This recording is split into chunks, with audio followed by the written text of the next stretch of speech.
Are you ready? Stand by.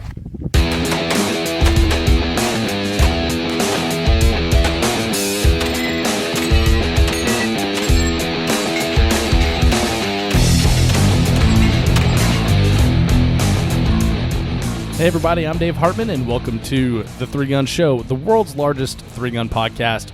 This is episode 234 with special guests Adam Maxwell, Josh Froelich, and Josh Tarrant. And we discuss physical three-gun matches, which has been like a pretty interesting topic and was definitely the topic of conversation at Hard as Hell, Utah, which is where we recorded this for obvious reasons. And since we talked about it all day on the range, we figured it would be fun to record a podcast and share our thoughts with the community. So after listening to this episode, let us know what you think. Post on Instagram or Facebook, leave a comment on the episode at threegunshow.com. Whatever, just let us know what you think of the podcast. Like, did we get it right? What do you think of physical matches? Do you love them? Do you hate them? Do you want to shoot more of them? Do you want to shoot less of them? Let's hear it.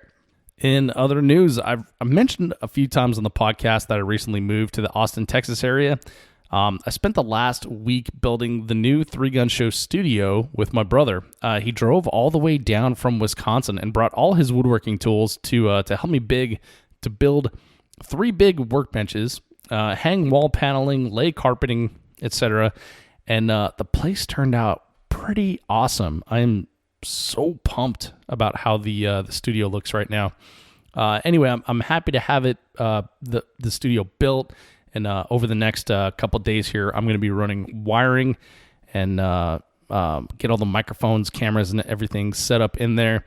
And we'll be back to recording new episodes of the podcast and putting out YouTube content as well. So good stuff coming in the future, and I'm really freaking excited about it. And I'm happy to have you along this journey with me. Also, new Patreon exclusive podcast is dropping this Friday. So if you're a Patreon supporter of The Three Gun Show, you can listen real time. And if you aren't, consider joining at patreon.com/threegunshow. That's Patreon.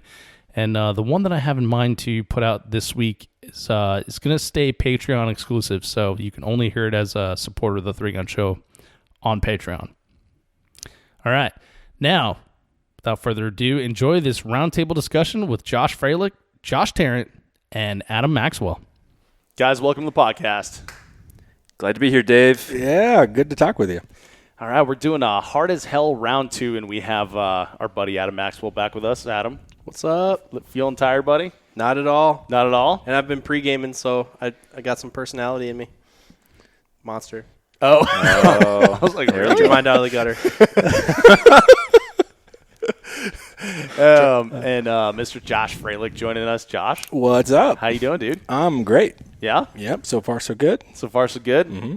All right, so to my right here, Josh Tarrant. What's up, buddy? Josh, welcome back, dude. Thanks, man. It's good to see you. You as well. You feeling good? Feeling great.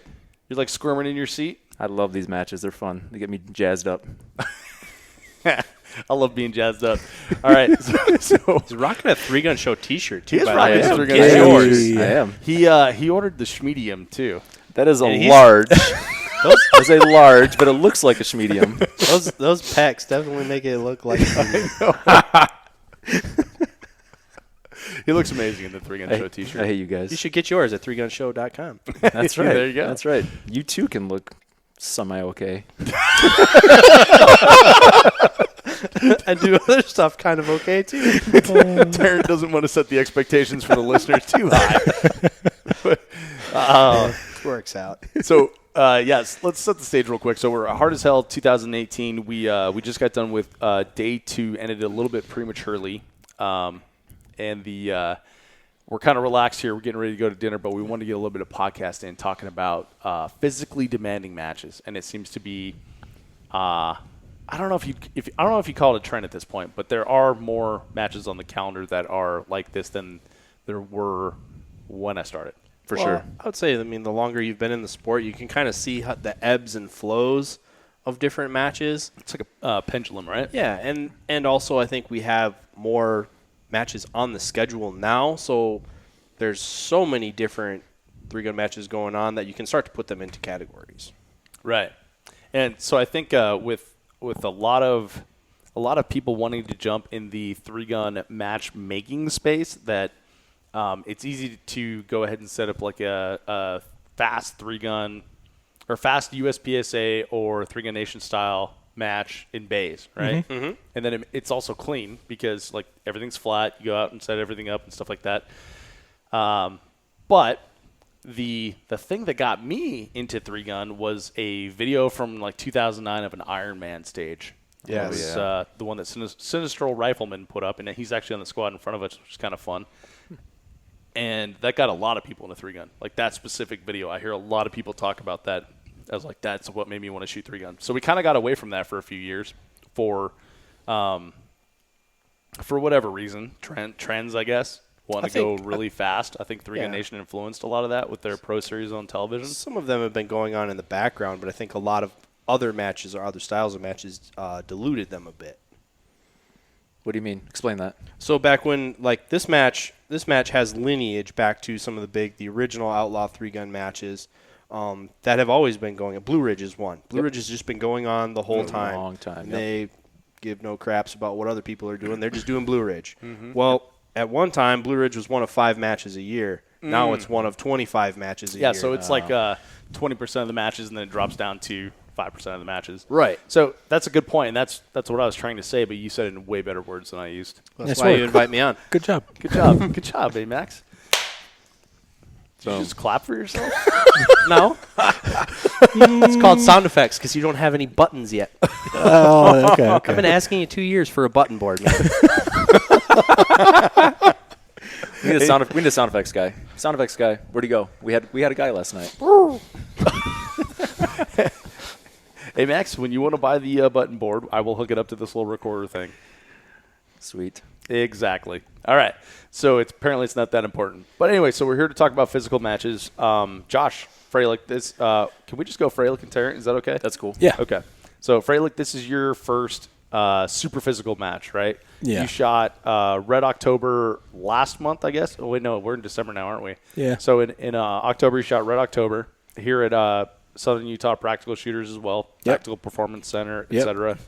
And it was less of a physical match than it had been in previous years, but we were still required to do a lot of things that ordinarily you wouldn't expect to be required to do in a lot of quote-unquote like base style matches, like crawl through Cooper tunnels, like literally crawl, not just walk low. Real low. Yeah, and then go through tunnels under grates and things like that.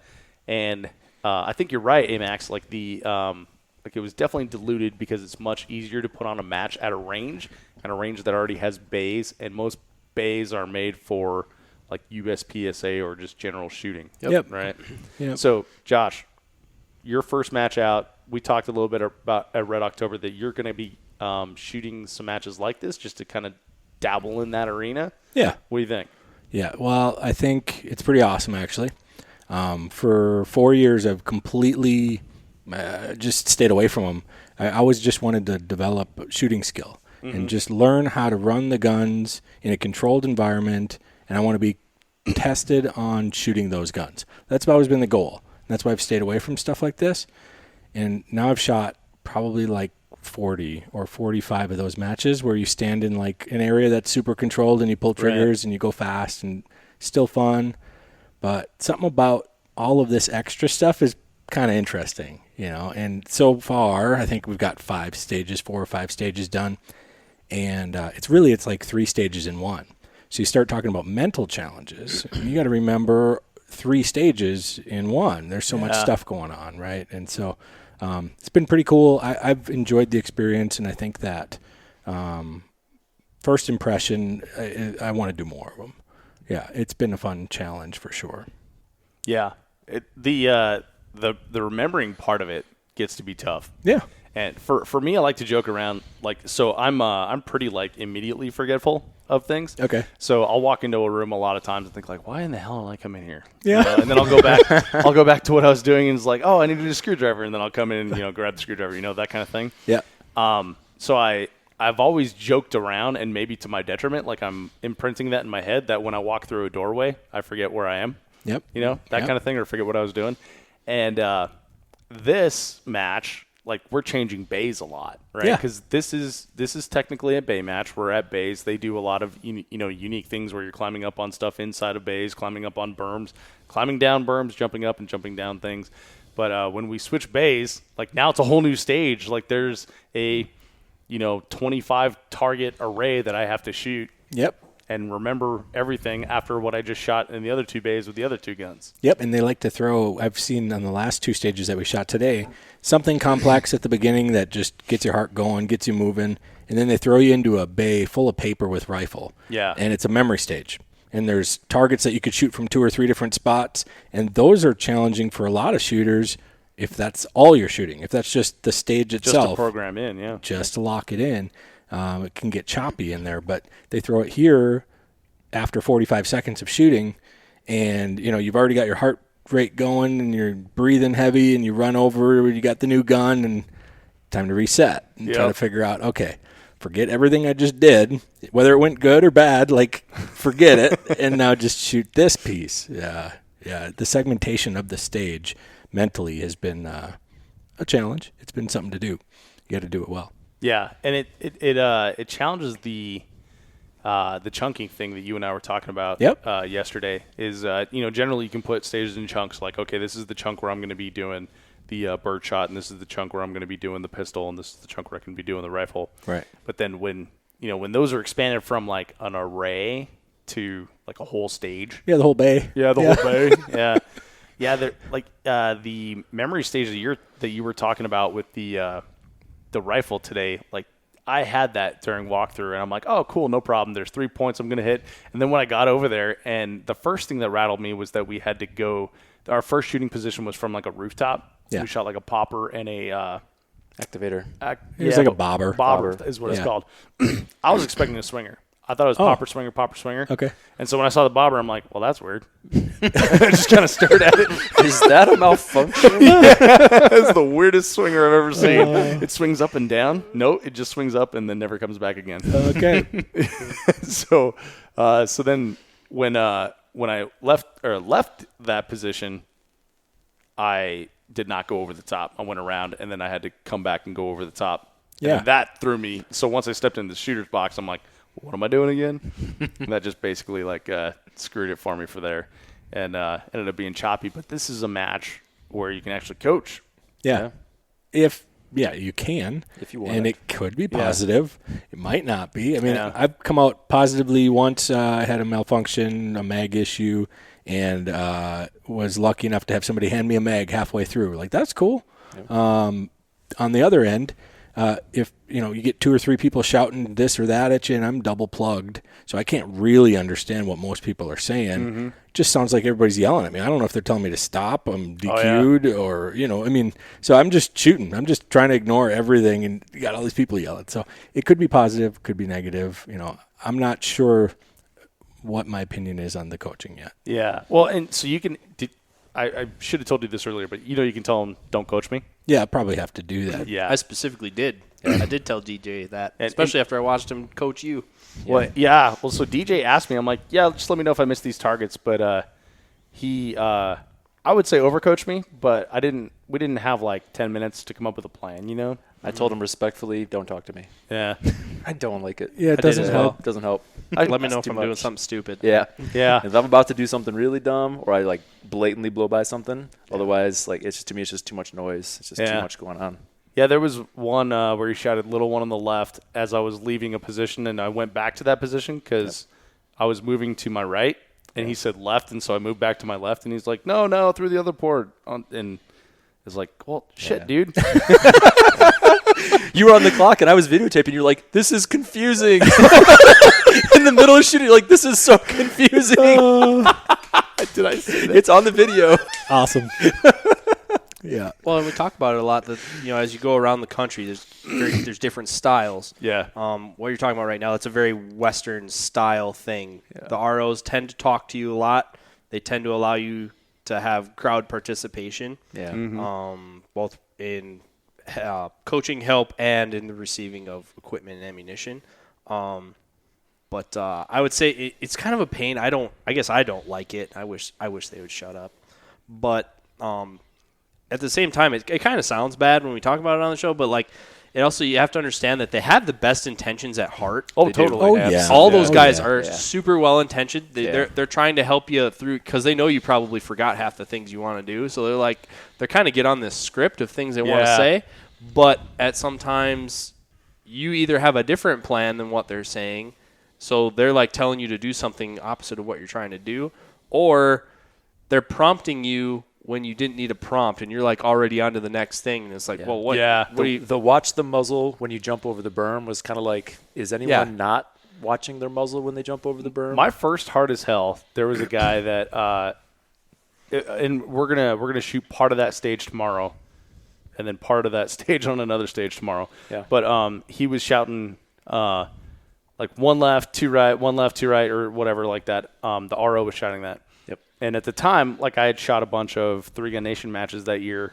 and so I was into like this competitive equity, 100%, remember your stage and things like that. And I wasn't really in like this air quote spirit of hard as hell kind of thing. Yep. And so I told the guy, like, okay, well, I don't want any of that, right? And so there was a pistol through like a zigzag thing, and then you run into another stage and you shoot rifle through ports on a trailer, right? So you're like on your knees, literally on your knees, because you couldn't stand, even if you wanted to. Like, so I told him like, don't coach me.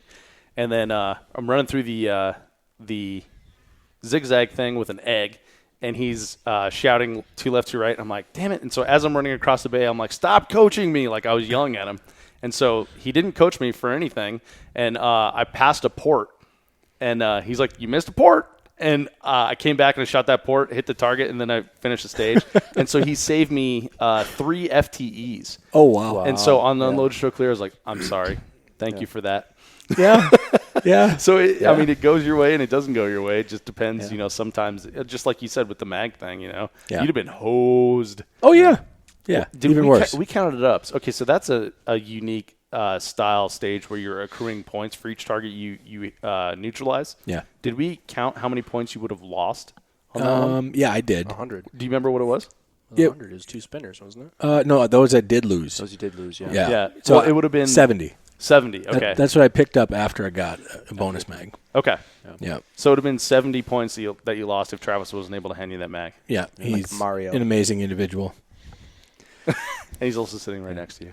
So going back to the egg, something that's super unique about these matches, and you kind of get both parts. So not only are they longer stages, more kind of sometimes more complex and typically harder because they're longer or physical, you also get the shenanigans and fuckery that come with it, right? Yeah. So For sure. speaking of the egg, and we get this in all these, so it's unique to Hard as Hell, it's unique to the Rock Hard match. You get a little bit of it Blue Ridge. Blue Ridge is mostly just kind of hard and long, but Hard as Hell is dodging bolts. Yeah, well, Trigun usually has effery.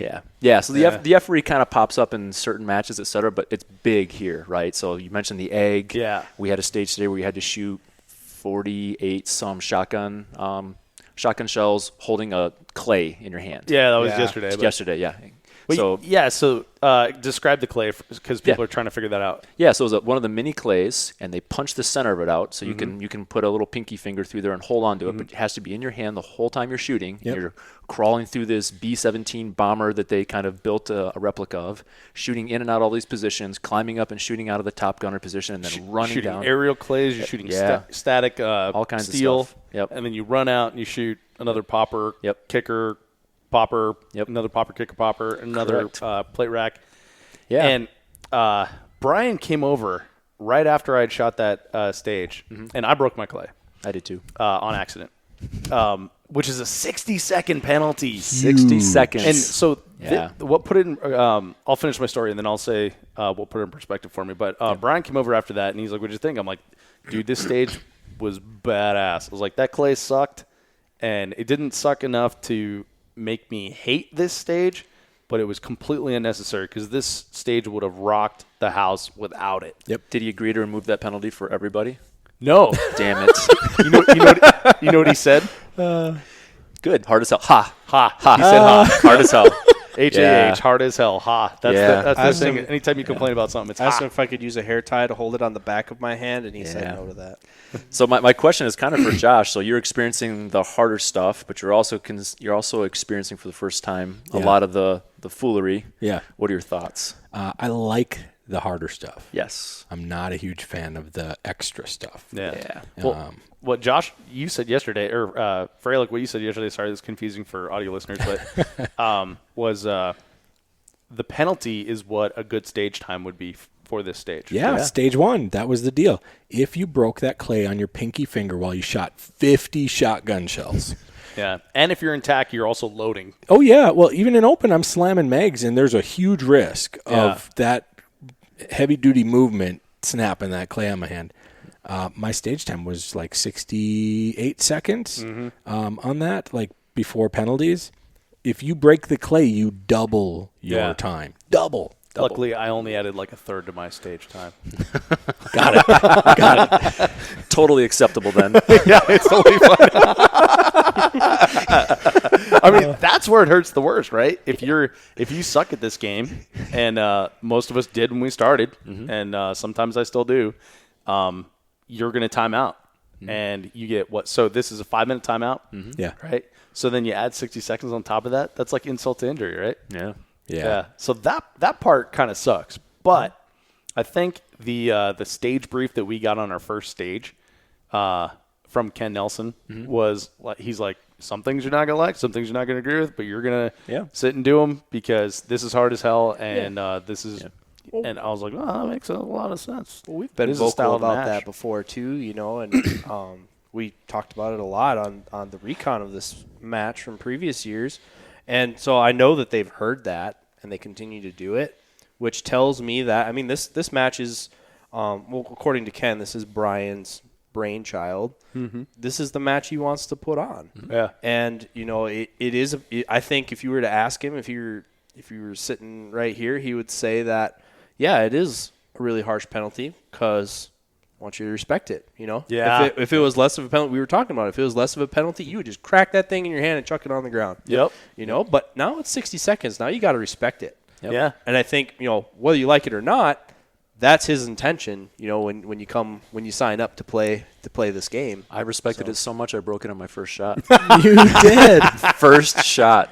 Hanging off the pinky of my support hand of my shotgun, fired one round, smash. I'm like, well, there it goes. Well, at least then you can shoot the rest of the stage fast. Well, at least it wasn't the key. the last shot on the plate rack after shooting, loading the whole damn way. Yeah, that's the key. Is once something like that happens to you, it's like, well, it's gone now. Oh, no. Yeah. So on. Yeah, forgot to yell Oklahoma.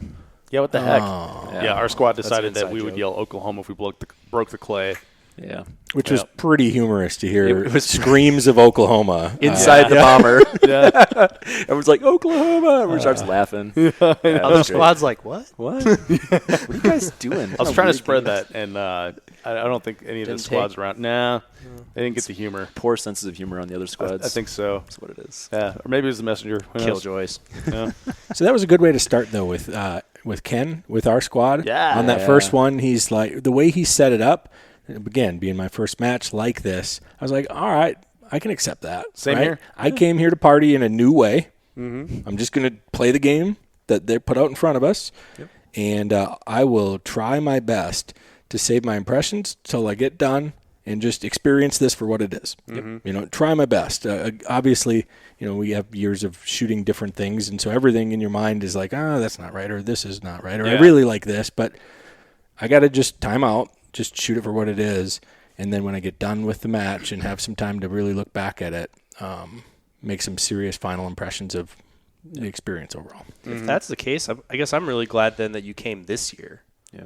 Okay. Because this year is very representative of the match that the reputation is built on. Yeah. Yeah. For example, if you would have come last year, if last year would have been your snapshot in time when they tried to shorten the par times, and lots of people were timing out, there was a little grumpiness. Yeah, it was a little bit sour, sour in people's mouths, but I think this year is representative of the hard as hell that we fell in love with. Yeah. A couple of years ago. This is, for most of us, or a lot of us that shoot a lot of matches too, this is a fun match at the end of the year. Yep. I come into this one, it's my third year shooting it, and I come into it with a total mentality of like, hey, it's been an awesome season. I put a lot of pressure on myself to perform. Some things went well, some things didn't, obviously, how matches go. But this one is just, like you said, you're here to party, just here to have fun. Yeah. You just take it as it comes. You got all the shenanigans. You got the hard stuff. There's definitely shooting challenges in there that you just do a whole lot.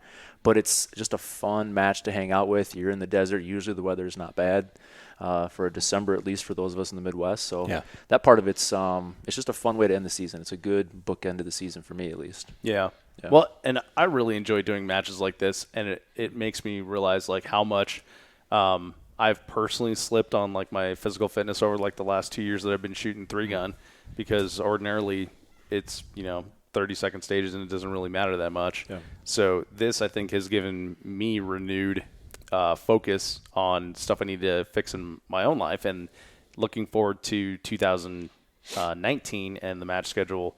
I want to focus a lot of my effort on matches that are going to be like this, like super long stage times where you can get a ton of shooting in, cover a ton of ground, because it's a nice reminder of like, this is why I started shooting 3-gun. Like, I didn't start shooting for super fast technical bay matches, and those are great in their own way.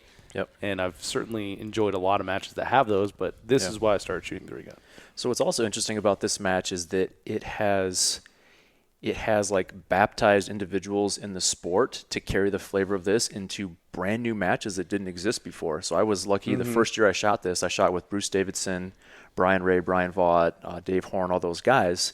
Well, Bruce Davidson was his first time shooting it, and he had so much fun out of this match. All he was doing the whole time was writing notes about, this is what I'm going to take back to Kentucky, and this is going to be my match come spring. Yeah. It's called the Rock Hard Series, and he started that, and his whole idea was, it's going to be twice as hard. Really? Oh, yeah, it's so much harder. It's so much harder. I've shot that one 2 years in a row. Harder in what way? Way more physical, way longer stage times, just harder. Everything is harder. Stages are longer. Now, it's only a 6-stage match, 2 days, 3 stages per day, but it's brutal. And it's in March in Kentucky at Rockcastle. It'll be going again this year for the third time, but it is harder. That's all I can say. The stages are longer. The stages are harder. The physicality is more.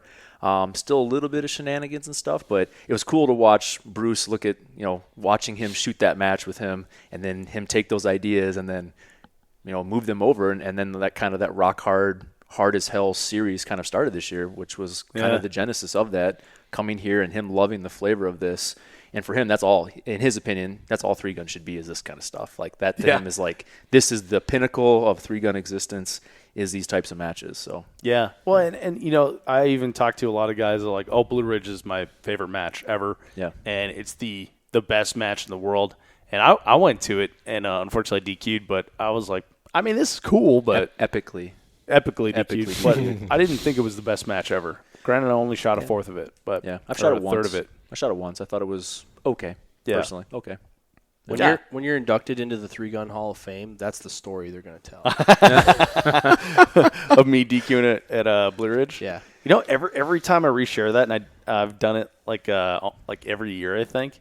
Just it plays so well on social media. No, it does. Just nothing plays well like failure. Yeah. Eating shit so hard that like my foamy comes out of my ear and my feet go over my head. I don't know how many posts I can put in the basement of just killing a quad load, but the one time that I nobody cares about your quad loads, smash rounds into my face and just like, what happened? Then that one gets 20,000 views and gets shared 1,000 times. Wait, that's hilarious. That's a video.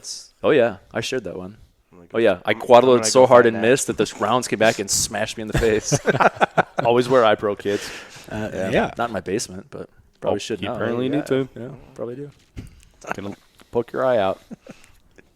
It's that time of the year. Poke your eye out. Yeah, it's almost Christmas. That's right. So what matches are out there, Adam, that are of this style? Like Iron Man is the biggest hole in my heart. I've never shot Iron Man. People are probably tired of me talking about Iron Man. But bring back Iron Man. Nah, no one's tired of you talking about Iron Man. All right, really? Oh. No, okay. Change.org. Everyone go to change.org. There's a Bring Back Iron Man. Yes. And then the White House will have to address the Gibson family. Exactly. Donald Trump will have to address it. That's why I started it. I'd like to see that. That would be fantastic. Then go sign the petition. How many go signatures? Sign the petition. It honestly does exist. There's only like 100 signatures right now. How many does it need before it gets? I don't know, but we can do it. I think it's like 20,000 or something like that. Can you sign it more than once? Almost there. Almost there. It's almost 2019. You could come up with like fake accounts. That's true. Anyway, Change so, one like, letter of my name every time. matches that I would put into this Tarrant. category, I would say it's hard. Like when you talk, I think there's a couple different categories because people have different interpretations of what's hard. Yeah. Like rock hard. My perception of it is that they took this concept and they made the physicality more. Yes. More running, more running. carrying of heavy things. Yes. Yes. More flipping of tires. more strapping of equipment to your body. Yes. Before you start shooting. So that's one element of the hard stuff. I think what a lot of people don't understand or doesn't translate when they hear us talk about some of these matches is the amount of shooting. Yeah. Is what makes it hard. This is a metric S ton of shooting. Yeah.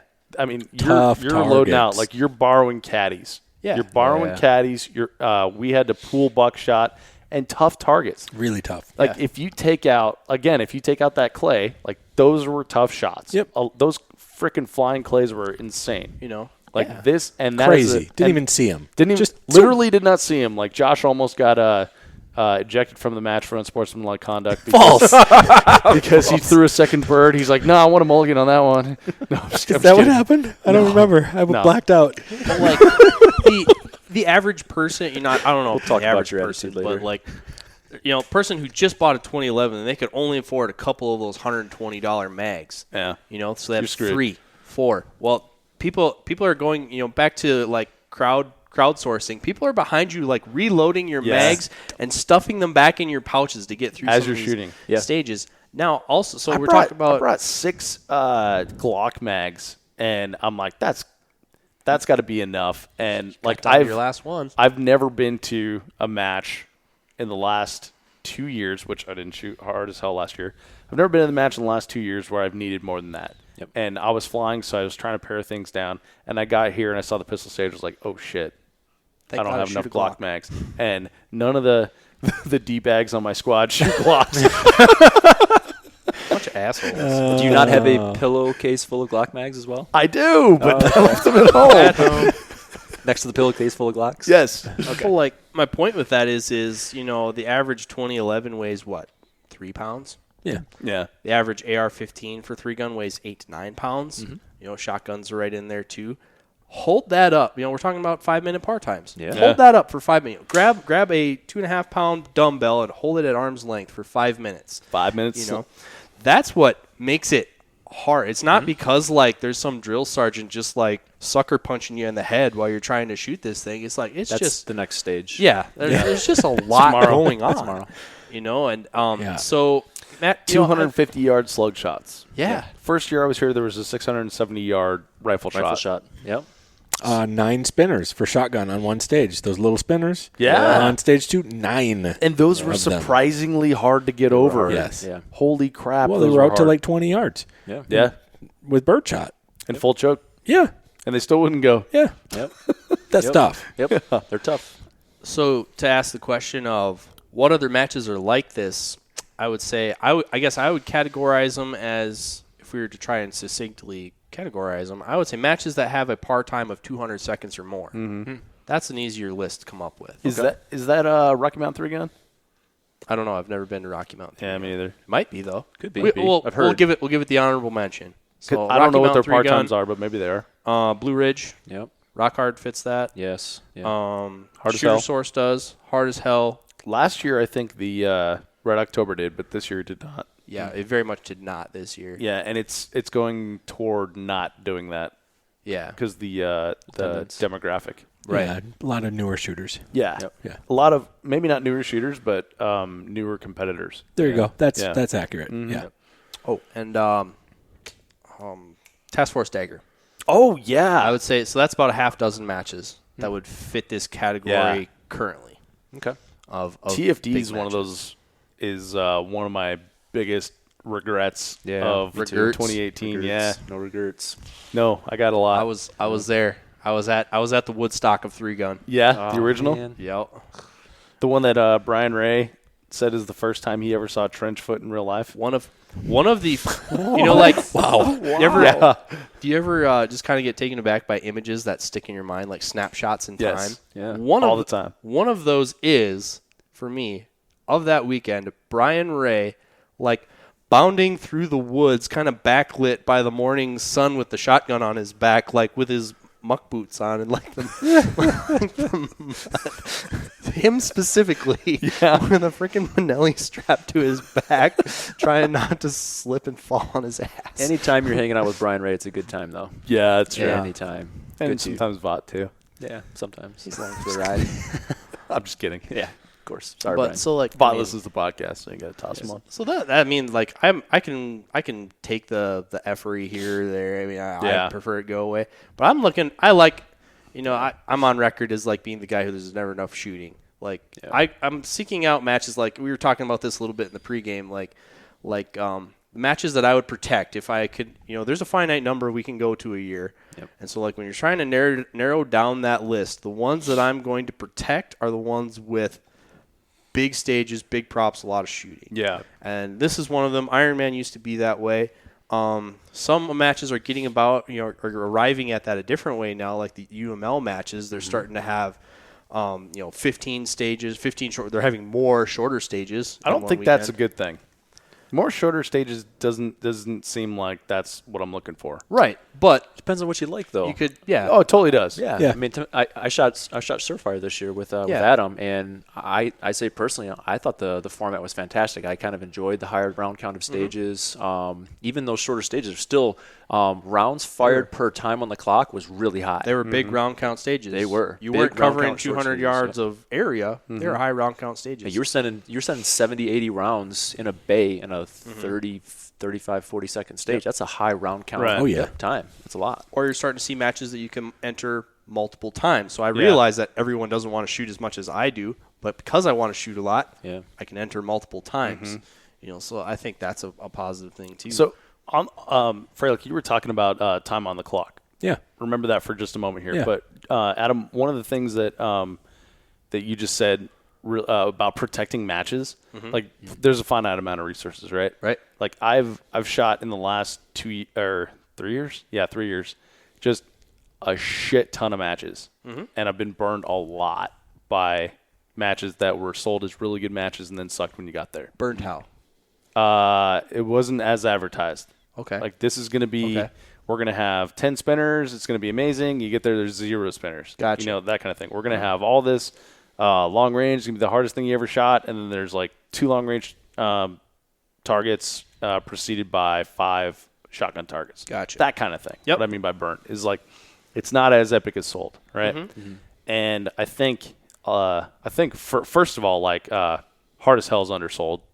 Blue Ridge is not sold at all. It's not they don't advertised, do not any sold. sort of promo at all. Yep. It just is what it is. And you can always get into it because of that. And you can always, but when you get there, it's more than you imagined, more than you expected, right? Yeah, right. And it's like super epicness. So as far as like protecting matches, like I have a feeling of me personally what I want to do for matches, right? And so now I have a base of knowledge that I can select like the matches I want to go to. And excuse me, and everyone should do this. It's really expensive to do, but once you figure it out, it's kind of cool to be in a position where you can figure that out. But then there's also like I want to go try new matches. I want to be dazzled by things I haven't done before. So when you do talk about like protecting matches, like those types of matches where you're shooting for like in a long period of time on the clock, where you're required to do things that are out of the ordinary, I do like that. If I can jump, well, a match shouldn't be decided on how well you can jump over a water reservoir. Bullshit. That is the risk, though. That's what we're doing. If that's what we're doing, then if I can get over that faster than you, giddy up. Let's do this. Right. And if you can get over faster than me, I need to, work on my squats, But that's the catch-22 of it. Is some of the matches that you don't like, or we're on record of talking about things that we don't like about some of these other matches that came out of, a clay thrower isn't always fair. Sometimes it comes out broken. Right. Sometimes it doesn't go. Sometimes this really cool prop, that was really fun, it doesn't work for somebody, and that somebody didn't get a fair and equal shake. So they that's take it how out. they start taking away those things. Like, I mean, one of my favorite things that got me into 3-gun was clays that flip off the catapult launchers with poppers. Those have largely exodus. I haven't seen out it of in a the- major match ever. Yeah, because Locals- there's locals ways to only. cheat Only on them. locals, There's complaining about them and things like that. But that's one of the things I liked, And so like that was one of the things that was an MGM prop. So there was tons of them at Iron Man. So like there's kind of that ebb and that flow, like because especially those of us sitting in the room here, we want to do really good at every match that we go to, if not win it. Yep. But like when you go to some of these matches that you kind of they're monster stages that are fun, that's part of what you have to like be okay with is that sometimes you're going to get lucky and sometimes You're going to break the clay on the first shot. sometimes the it's not opposite, going to yeah. go your way, Yeah. But what I like about this match and what I like about a few other matches that have capitalized on this kind of thing is that even if I don't get the stage win on a stage, very rarely do I come away from one of these stages not having fun. Oh, yeah. Like sure. it was, that the amount of trigger time that went around that one thing dilutes it out. It And does. it's still a good time, even if this is a match that I would shoot even if there were no scores. Yeah, that's a good point. that's So, interesting. and I look at this like obstacle racing. This particular match, I look at it like obstacle racing. Like I was happy to finish the Spartan race. Like I was never in contention to win. I was happy that I beat some of the people that we came and ran with, but some of the people that we came and ran with beat me, right? But it was a big thing to finish, and that's what this match like feels like, And I see Josh over there, Froelich over there, like gritting his teeth, like, nah, I want to score, I want to win. No, of course I want to win. I mean, that's the deal. But you also have to check your pride at the door on a match like this. What I'm learning today, I shot significantly better than I did on day one because you've got time on the clock. Let's say you got a minute and a half or longer on the clock, and something goes wrong in the first 20 seconds, and you shake it, you shoot the best you can throughout the stage, but you got to just have a good time because these stages are so long. If you get bogged down by something that didn't go well in the beginning, you are going to trash the stage. Yeah. And so, like I got just destroyed by the Death Star, right? Did a mag dump on it. Like, really? Oh, yeah. It was awful. It was embarrassing. Like, I got done with that, and I was like, oh, my goodness. Delete all footage. Yeah, no. Anytime I get world too champion my ass. yeah, for real, dude. If I get too cocky, you just send me that back. But so that was the deal. But then I had, 60 darn targets or 60 shots after that. Yeah. It's like that's the beginning of the stage. Yeah. And so just being able to shake off garbage and still put up a decent thing, time on the rest of it. And so just checking your pride at the door. It's different, just try to enjoy the experience again. Right. It is hard. Difficult target presentations, all kinds of stuff that you have to accomplish, climbing under stuff, climbing over stuff. Like, it's actually fun. Yeah. It's actually a really good time. I've got to shake the fact that, it's not this beautiful technical bay shooting experience. It's just get in the dirt. And that's what I like about 3-gun is that generally you can be more sloppy, right? Yeah. If it's a bay match, like you need to be super technical. You need to hit your footing within a footprint, right? Yep. But you can be more sloppy in 3-gun. You can make it up and stuff. I gotta say that when we were shooting Red October, we have to go like down a little hill on your knees, crawling under some grates again, and up a tube. Yeah. That's when I saw you do that, I was like, oh, that's the speed we should try to achieve. Like I was like just trying to get under it without whacking my melon, and then I was like, oh, like that's getting after it. So when we were shooting the pistol stage this morning, like I went under the desk. Oh yeah. Like at top speed. You were a ninja. I was sure. trying. Yeah. I went over it and I went under it. I'm like, there we go. That's what I'm supposed to do. Okay, where did I leave my pistol? Yeah. And there aren't many times in life you get to feel like a ninja. Yeah, absolutely. There's a huge element of luck in these matches too. Yeah. And luck just kind of has, I think in order to have to walk away from every stage feeling like it went perfect, you got to have just a little bit of luck because there's so many things you do, so many chances to where you get caught by this piece of tripwire or you slip off of a container or something falls out, like some magazine you need falls out, lands in a mud pit, and you're just like, That happened to me. And someone hands you a 30 rounder and you just dropped a D60 and you're like, well, I'm single shotting all these targets. Yeah. And that Well, happens and in these then matches. it's problem solving on the clock and knowing how to adapt, and knowing that you need to Absolutely. switch to single shots. Oh, yeah. Well, Fred, like one of the things you were talking about is that the par time for what are we calling that? The points stage, points Yeah. accumulation stage. It's let's describe it real quick. It's like a falling steel match where they give you a set par time and then you rack up as many points as you can. It's the USPSA Pro-Am, right? Yeah, it's USPSA Pro-Am. They all have right? par times. There's more In points in allocation. in theory, there are more targets than there is time to shoot them. Right. Yep. Which Yeah. we proved that is not the case. Yeah. Yes. Once that was proved not to be the case on this particular stage, it became you have to shoot all of these targets Correct. to Right. even be in contention. Yep.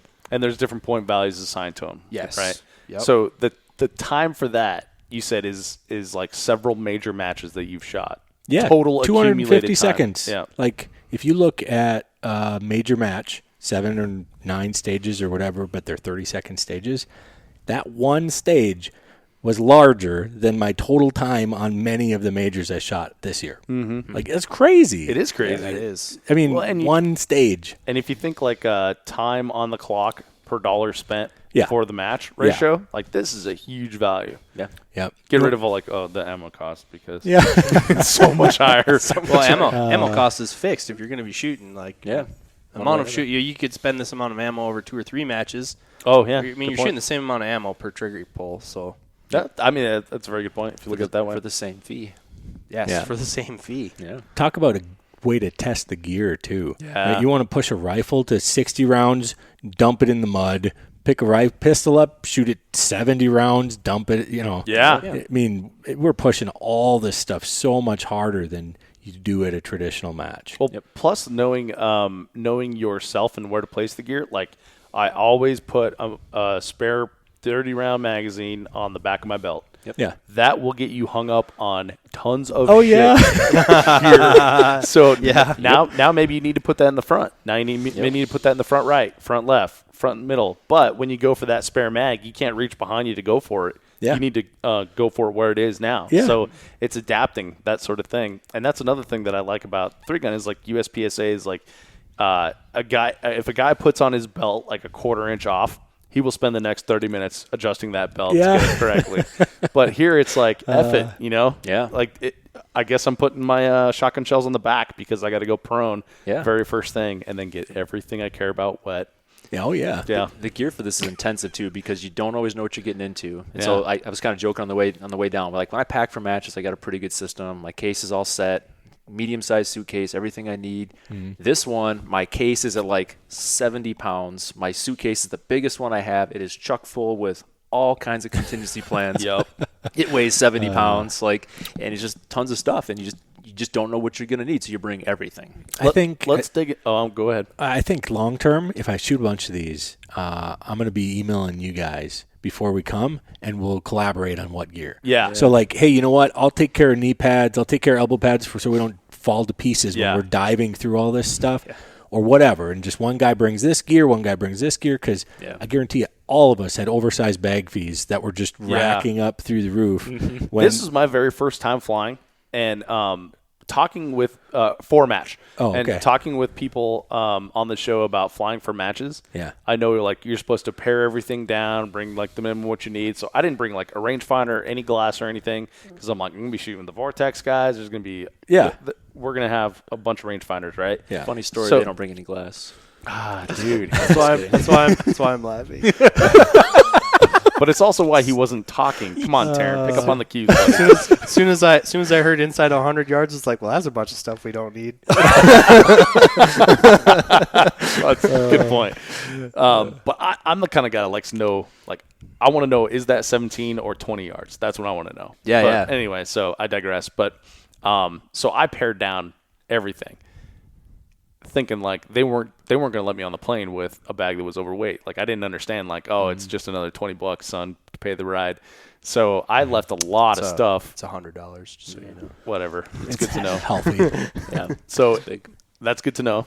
Good piece of information. But I did not know how to plan for this match flying wise. Like driving, like it's great because I just bring everything. Yeah.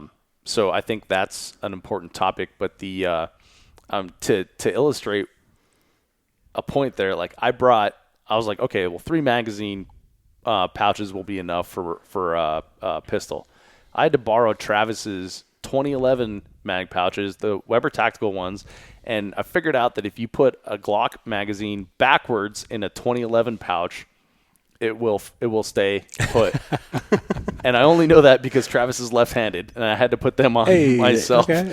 And so yeah, I had to use those and use my LAG tactical ones up front. So that was a whole mess. So I guess like flying wise, like emailing and coordinating gear to bring is very, very smart. And I think that's a huge thing. So know the people on your squad. Yep. And if you don't, make friends, you know. Well, I knew Josh was going to be here. Froelich was going to be here. I knew he was going to be on my squad. And I know he has a lot of Vepper bags. And I don't. You know? So, like, I mean, I would do that going in. It's like, oh, yeah, I'm with that guy. Travis Vogel is left-handed. I travel with Travis a lot. Well, he's got extra mag pouches that are left-handed. Yeah, Usually you guys what I are run great into, partners. Yeah, we're like Bert and Ernie. If they were left-handed. If they were left-handed. We're like the left-handed Bert and Ernie. Well, Josh, you brought a travel partner this time around, too. Did you do any sort of gear planning between you? We did. So we had to get him spun up. Number one, we got him spun up on long range because This is Brett, by the way. My buddy Brett. He's my neighbor. Got him into 3-gun about midpoint of the season last year, and this has been his first full year doing it. This is his first major match. So we thought there was going to be long range, so I got him all set up for that, learning how to sling, just all the gear. He bought knee pads, he bought elbow pads, just all the stuff you need for a match like this. And then luckily ammo sponsors here in town, so we took care of ammo and got that in. So just kind of coordinating all of that. Mm-hmm. Yep. Yeah, so Peak Performance is right here in St. George, which was super helpful. Very cool. Yeah. So do you treat him like people think the AMU treats their people, of like making him shoot the exact same stuff you do in case your stuff goes down? No. And then you can just take it. Like, no. Right, give me that. Well, I wouldn't say light bulb idea. Yeah, I know. No, I think I've definitely influenced a lot of his purchasing decisions. You're getting a new rifle. No, I think I've definitely influenced a lot of his purchasing decisions, and obviously being a new shooter and being his buddy, he looks to me for guidance on stages and things like that. So yeah, it's fun. It's been fun watching him go through the experience, and shooting on a great squad with a bunch of cool dudes, and bringing them into the fold has been fun. Yeah, it's great to it's good shooting with good people. It is, and getting ready for this match reminded me of something I say on the show all the time, and it's really just like a rule of thumb. Like, the people make everything, right? If your coworkers suck, you're going to hate your job. Yep. And looking at the squad that we had for this was just like, I cannot wait to see those people. I know. I'm going to get so many hugs. It's great. Awesome. More than you wanted. Yeah. It's enough, Josh. Just one more, please. Tarrant. That was Tarrant. False. That was Froelich. Froelich does not like to be touched. Yeah, Froelich's not a hugger. Truth. Also, don't make eye contact with him without asking. I still make him hug me. So, all right, guys. Well, any other? We're gonna get ready to go to dinner in about 5 minutes here, but let's wrap this up. Any kind of things that we haven't talked about as far as shooting like these big matches, or something you want to throw in there? Maybe you're looking forward to next season, or maybe a tip that someone can take with them. Let's go around the circle here. We'll start with Amax. Well, I guess I like what you said right there. We kind of started off talking about as like hard matches or physically demanding matches. Like I think I like big stage matches. Yeah, big stage matches. Like if you haven't tried one, I really think you should, because you're not gonna die, despite what people sarcastically say, and you get a lot of shooting in, and that's at the end of the day, that's what you're here for. I mean, like when I was in motorsports, I liked big mountain snowmobiling a lot more than I liked riding at home in Minnesota. Yeah. If there was snow on the ground, I would go do it, but like given the choice, I would rather come out west and do that. So I kind of equate the two. Like this is like big backcountry snowmobiling to me is like it's an epic event. That's something to experience in and of itself outside of just getting a score. Yeah, I've done a lot of running in the past, and it was like mind-numbing. You just go into like a meditative state, but obstacle racing, that got me excited. Yeah. Right. Yeah. And when you talk about these are like big stage matches, that is physically demanding. Mm-hmm. It is. Yeah. So if you had like a 200-second USPSA stage where you have to hit every single step and you had to program all that in, that would be so mentally taxing. Like that would be amazing. Without picking up anything heavy or jumping over anything. Just shooting the stage alone would be absolutely very taxing. Just hold that shake weight the whole time. Do you have one of those, Maxwell? No. I don't. Josh It's is checking TV his biceps. Tarrant. To be fair, Froelich has Yes, big check out biceps. Tarrant's biceps. Froelich has pythons. Oh, it's going a little far. Tarrant looks like he's got like a scales right there. boa that ate a snake or something. Anyway, Froelich, moving on to you, buddy. Yeah. So I would say, I spent about 3 months here, really all year, trying to get in better shape. 3 months specifically before this match, not for this match, just in general, doing physical sport-specific training for explosive speed and power and that kind of thing.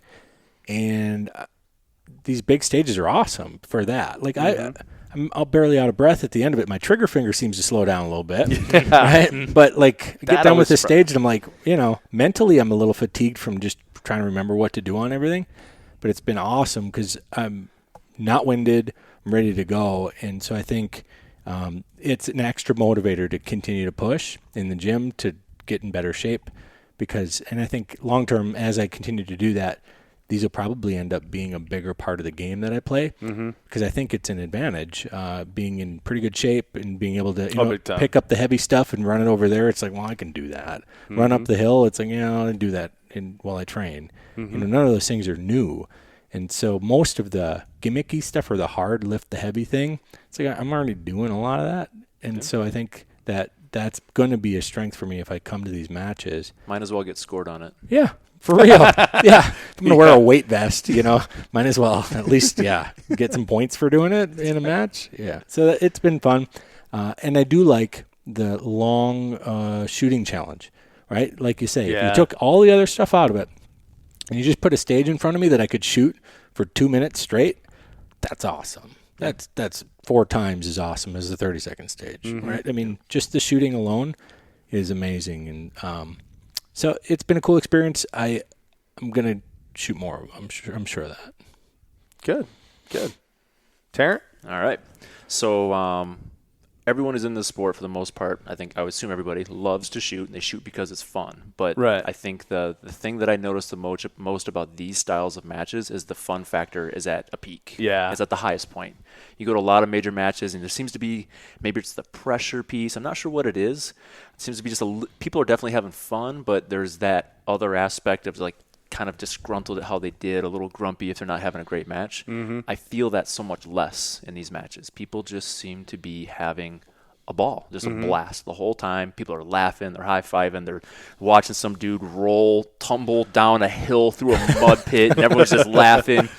It's like dudes are doing stuff you wouldn't do, and they're having a blast at it in these matches. And that fun factor, I think, is really cool. I think it just keeps people coming back to these. Yeah, running their own race. It's kind of like a marathon, Everyone's got their own goals, so where you finish seems less important. Yeah, it kind of does. Yeah, this is like I said. I'm just like Josh. Like I'm here to win. I want to win. I'm pushing to win all the time. But this is one of those matches where I really look at this one as an experience more than just most other matches where I'm really like, man, I want to got to be in the top 5 or top 10, or I've really screwed this match over.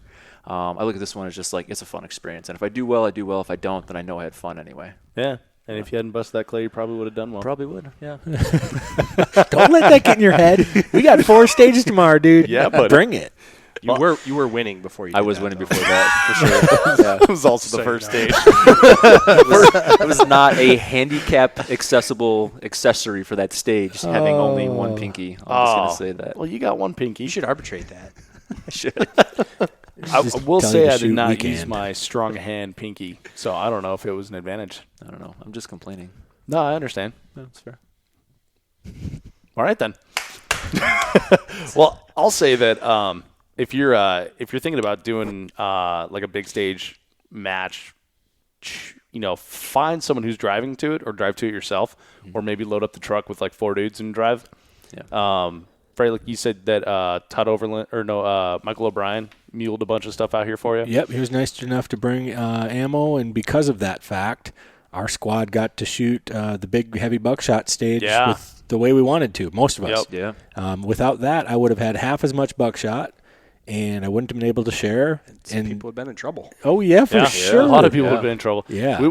I don't think we would have had enough for everyone to shoot the mandatory buckshot targets. No, we would not have. Yeah. If we hadn't done that. So, first of all, thank you for that. Michael O'Brien right there just coming through, bringing like 200 pounds worth of ammo out here. Yeah. Right? That's awesome. Yeah, and that I think is huge. So, have a crew, rope your crew into traveling and get them going. Or, pro tip, price out flying first class. Oh, okay. It does not always work. Actually, it rarely works out.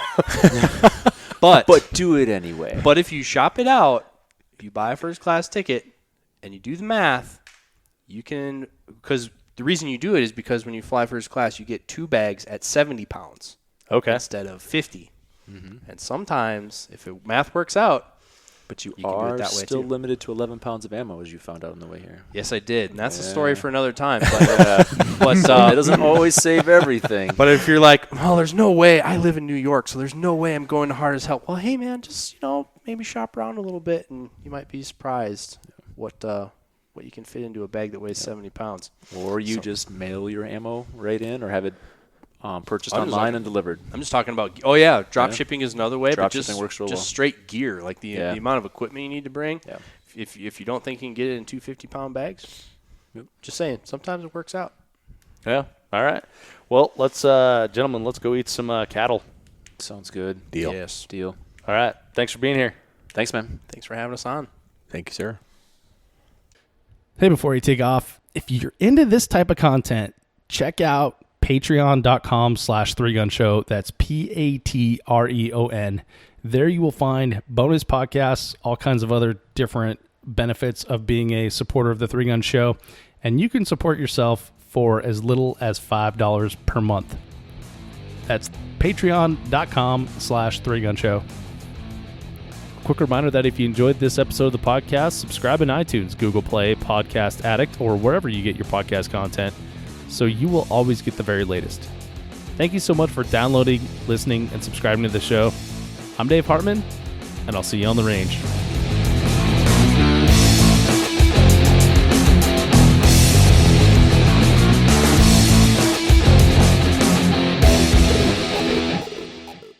If you are finished, unload, show clear.